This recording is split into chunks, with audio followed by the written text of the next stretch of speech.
أعوذ بالله من الشيطان الرجيم. சபிக்கப்பட்ட ஷைத்தானை விட்டு அல்லாஹ்விடம் நான் பாதுகாப்பு தேடுகின்றேன்.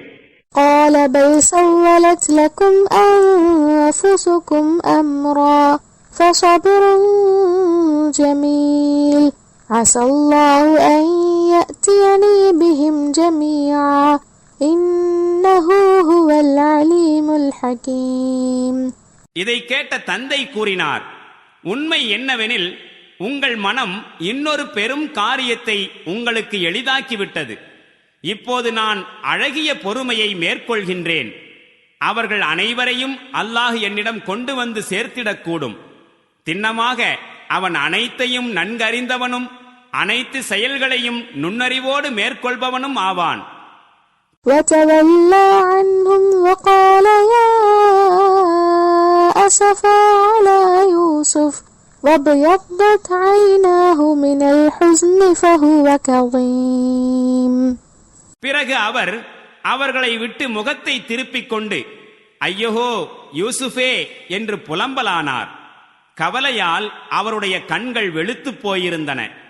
இந்த கடும் துன்பத்தை அவர் மனதிற்குள்ளே அடக்கிக் கொண்டிருந்தார். قالوا تالله تفتأ تذكر يوسف حتى تكون حرضا أو تكون من الهالكين. அதற்கு அவருடைய புதல்வர்கள், அல்லாஹுவின் மீது சத்தியமாக நீங்கள் யூசுப் பற்றி கவலைப்பட்டு அந்த கவலையிலேயே உருகிப் போய்விடும் அளவுக்கு அல்லது உயிரை மாய்த்து கொள்ளும் அளவுக்கு அவரை நினைத்துக் கொண்டே இருக்கிறீர்களே என்று கூறினர். قال إنما أشكو بثي وحزني إلى الله وأعلم من الله ما لا تعلمون.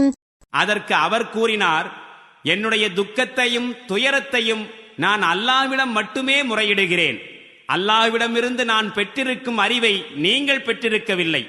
يا بني اذهبوا فتحسسوا من يوسف وأخيه ولا تيأسوا من روح الله إنه لا ييأس من روح الله إلا القوم الكافرون. என் பிள்ளைகளே, நீங்கள் சென்று யூசுப் மற்றும் அவருடைய சகோதரரை பற்றி தீர விசாரியுங்கள். அல்லாஹ்வின் கருணையை குறித்து நிராசை அடையாதீர்கள். நிராகரிக்கும் மக்கள்தாம் அவனுடைய கருணையை குறித்து நிராசை அடைகின்றார்கள்.